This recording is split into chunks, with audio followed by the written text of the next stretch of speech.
Couples fight but quickly get back together. Why can't nations do that? Here are 5 powerful lessons inspired by the US-Iran talks that will change how you negotiate. The US and Iran had been sworn enemies for almost 5 decades. They go to war, the fight lasts a few weeks, and then both find themselves in a negotiating room. The first round of talks continues for 21 hours, but no agreement comes out of it. That's the first lesson. Talking does not solve anything by itself. Negotiation only works when the ground is prepared. Lesson 2. Negotiation demands trust. Without trust, talks are just theater. Just getting into the same room is already a big step. However, sometimes both parties in a conflict can get delusional and believe that by agreeing to negotiate, they are doing a favor to the opponent.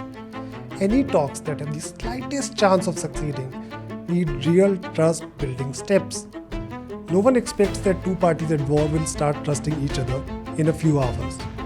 After all, distrust is the genesis of any conflict. At the same time, it's essential that both parties realize why they are in the same room. It's because words have the potential to deliver what weapons could not. Lesson 3. Do not overplay leverage. Just as the two warring sides could believe they are doing a favor by talking, they can at times end up overplaying their leverage, inevitably sabotaging the very process they agreed to follow. The problem becomes even more pronounced in the event of a stalemate. If you walk in arrogant, the deal is already dead. Leverage works in a subtle way, not by throwing it in the face of your enemy. Lesson 4. Red lines can kill deals. We all understand words can make or break a deal, and that's why after intent, it is the careful deployment of language that can shape the outcome of a negotiation. You offer a drink to someone, you can ask, "What do you prefer?" Or you can say, "What's your poison?" and annoy them. If you agree to negotiate, your words matter. You cannot expect fruitful negotiations if you start the conversation with red lines. Of course, there are non-negotiables in any conflict, but the concept of hard red lines can often sabotage the outcome. Red lines can exist, but they can also shift to strike a deal.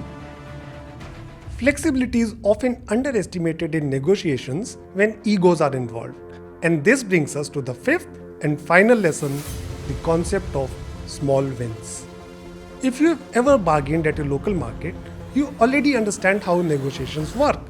You cannot walk into a shop and declare you only have $10 in your pocket while demanding the shopkeeper lay down the best products on the table. Similarly, a shopkeeper who judges people by their outfits stands to lose out. The road to best deal has several stops along the way, and every single one of them is called a small win. Negotiations are as much a game of chess as they are a game of cards. They are not about winners and losers after all the moves have been made. A good deal is one where both sides walk away with a smile on their faces. A great deal is one that actually survives.